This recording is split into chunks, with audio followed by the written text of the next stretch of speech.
भगवान श्री कृष्ण ने अपने एक भाई का वध क्यों कर दिया? इन 6 दिनों में, जबकि जन्माष्टमी से लेकर भगवान के छठियारी तक, इन 6 दिनों में हम लगातार भगवान श्री कृष्ण की कुछ कथाओं पर बात करेंगे। आज हम लोग बात करेंगे भगवान श्री कृष्ण ने अपने एक रिश्तेदार भाई का वध क्यों कर दिया।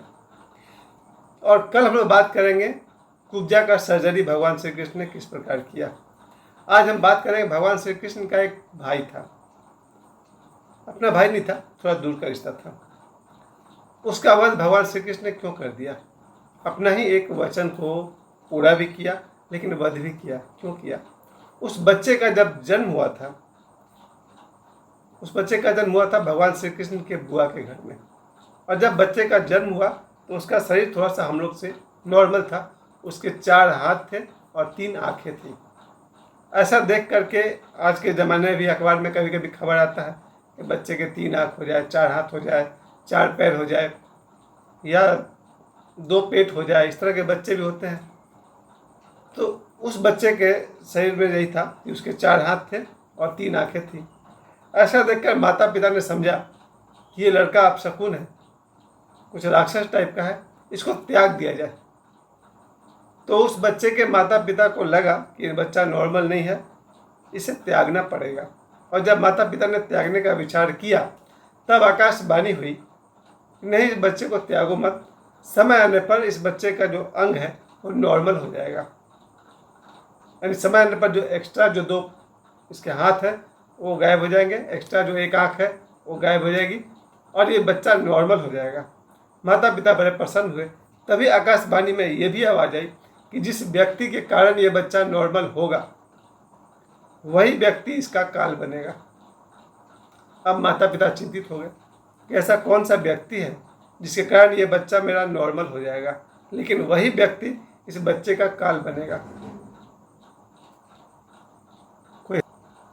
जिस व्यक्ति के वजह से ये बच्चा नॉर्मल हो जाएगा, उसके एक्स्ट्रा 2 हाथ गायब हो जाएंगे, उसका एक्स्ट्रा 1 आँख गायब हो जाएगी, वही व्यक्ति इस बच्चे का काल होगा।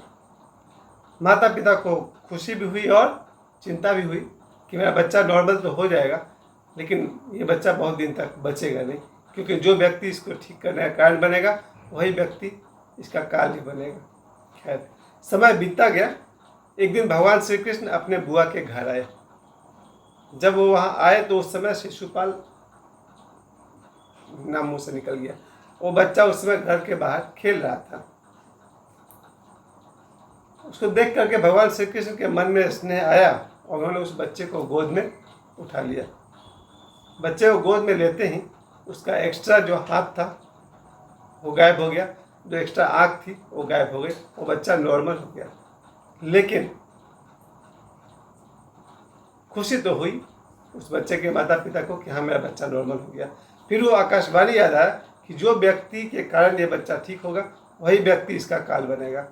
तब उस बच्चे के माता पिता ने समझ लिया कि अब ये भगवान श्री कृष्ण ही इसका वध करेंगे। तब भगवान श्री कृष्ण की बुआ ने उनसे वचन मांगा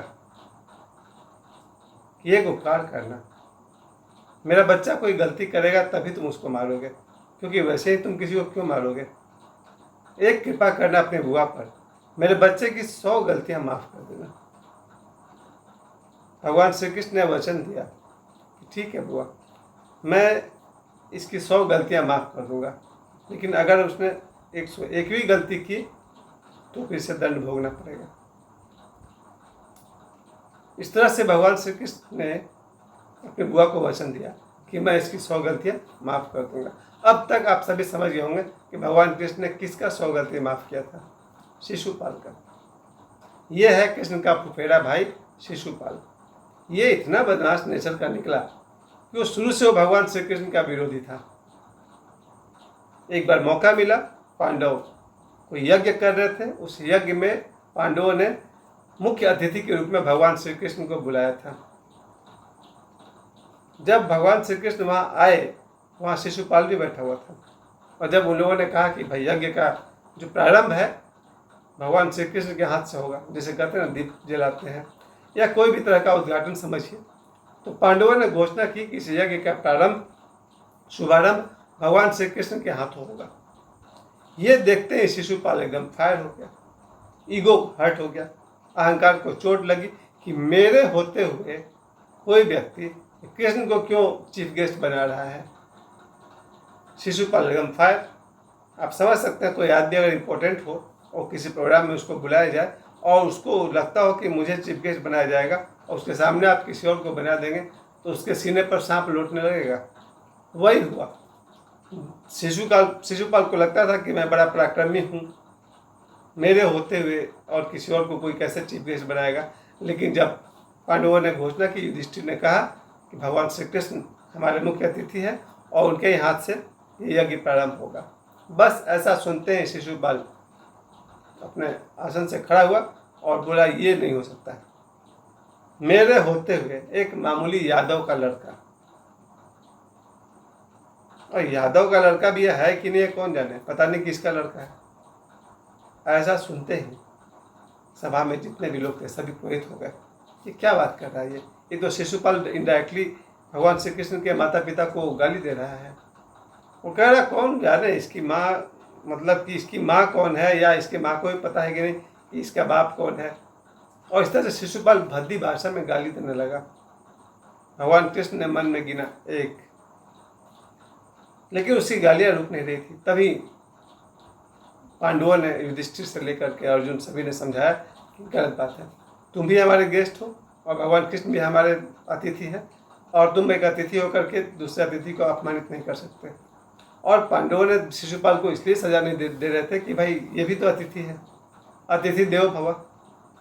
तो पांडव शिशुपाल को कोई दंड नहीं दे पा रहे थे क्योंकि वो एक अतिथि है और ये लोग संस्कारी हैं। पांडव अपने अतिथि को दंड नहीं दे सकते। लेकिन इस तरह से अतिथि अगर भगवान श्री कृष्ण को गाली देगा नहीं चलेगा। भीष्म पितामह फायर हो गए, एकदम से क्रोध में आ गए। शिशुपाल अपनी जबान पर लगाम दो, तुम भगवान कृष्ण के खिलाफ ऐसा नहीं बोल सकते। उसने कहा बोलेंगे, क्या कर लेगा ये। और ऐसे कहा कि शिशुपाल ने गालियों की बौछार शुरू कर दी। बहुत सारे गालियाँ, जैसा कि हम लोग सभी देखे थे धारावाहिक में, माता पिता पर गाली दिया था। फिर उसने चोर है ये, तो ऐसे है, तो लड़कियों के साथ रासलीला करता है। इस तरह से शिशुपाल गालियाँ देता चला गया। और भगवान श्री कृष्ण, बलराम जी भी वहाँ थे। बलराम बिल्कुल से एकदम उत्तेजित हो गए कि इसको तो अभी का भी मार डालेंगे। भगवान कृष्ण ने कहा नहीं दाऊ भैया रुकिए, मैंने अपने बुआ को वचन दिया कि मैं इसकी 100 गलतियाँ माफ़ करूँगा, अभी 100 हुआ नहीं है। शिशुपाल बोला कि और गाली देंगे, क्या कर लेगा। और उसने और भी जो गाली उसके पास थी, गालियों का पिटारा खोलता गया। ये कहता मैं इसलिए आज मैंने उठाया क्योंकि बहुत सारे हम में से लोग हैं जो अपने सामने वाले को, प्रतिद्वंदी को कमज़ोर समझ बैठते हैं और गालियों पर गालियाँ निकालते चले जाते हैं। कई बार हम अनुमान नहीं लगा पाते हैं कि जो आदमी सामने बैठा गाली सुन रहा है, अगर ये पलट गया तो फिर क्या होने वाला है। ये महाभारत की कथा, शिशुपाल और भगवान श्री कृष्ण की कथा 2025 में भी उतना ही उचित है। कोई व्यक्ति अगर अहंकार में आकर किसी का अपमान करने लगे, एक होता है किसी के अपमान करने पर प्रत्युत्तर में अपमान देना। किसी ने हमको गाली दिया इसलिए हम उसको गाली दे रहे हैं, ये चलिए संतुलित है, उचित भी है, चलेगा। लेकिन कोई व्यक्ति आपको अपमानित नहीं कर रहा और आप उसको अपमानित कर रहे हैं, गालियाँ दे रहे हैं, इसका मतलब कि अब आपका जो काल है वो आपके सिर पर नाच रहा है। शिशुपाल वही गलती किया जा, जब भगवान कृष्ण तुमको कुछ नहीं बोले, तुम उनको गालियाँ क्यों दिए जा रहे थे। पर शिशुपाल अपने अहंकार में गालियाँ देता चला गया। तब भगवान श्री कृष्ण ने कहा बस शिशुपाल तेरा 97 गाली हो चुका है, 97 तक तुम पहुँच चुके हो, और 3 गाली वहीं तक क्षमा करूँगा, उससे आगे तुमको क्षमा नहीं करूँगा।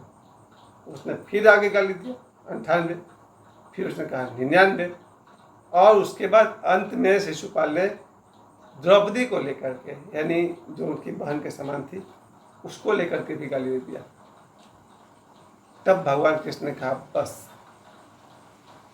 और भगवान श्री कृष्ण ने सुदर्शन चक्र का आह्वान किया। सुदर्शन चक्र को आदेश दिया और सुदर्शन चक्र वहाँ से चला है और शिशुपाल का सिर धड़ से अलग कर दिया भगवान श्री कृष्ण ने। यहाँ पर लोग प्रश्न पूछते हैं, कई बार ओशो से पूछा गया था कि जब भगवान कृष्ण 100 बार बर्दाश्त कर लिए तो 101 बार बर्दाश्त क्यों नहीं कर सके। इसलिए कि अगर आप किसी आदमी की गलतियों को बर्दाश्त किए जा रहे हैं, इसका मतलब हुआ आप उसको और गलती करने का मौका दिए जा रहे हैं। मैं इस 10 मिनट के अपने इस बात का यही निचोड़ में निकालता हूँ। अगर कोई आदमी आपको गाली दे रहा है और अगर आपने सह लिया तो उसकी गाली देने की हिम्मत बढ़ती जा रही है। किसी आदमी को आप और ज़्यादा गिरने का अवसर दे रहे हैं। भगवान श्री कृष्ण ने शिशुपाल का इसलिए वध किया क्योंकि और गाली सहने का मतलब उसको और ज़्यादा गिराते चले जाना, तो और गलती करेगा। किसी के अपराध को रोकना है तो फाइनली जो भगवान ने किया वही करना पड़ा और भगवान श्री कृष्ण ने शिशुपाल का वध कर दिया। आज की कथा में हमने यही समझा, भगवान कृष्ण को कमज़ोर समझने की भूल शिशुपाल को भारी पड़ गई। जय श्री कृष्ण।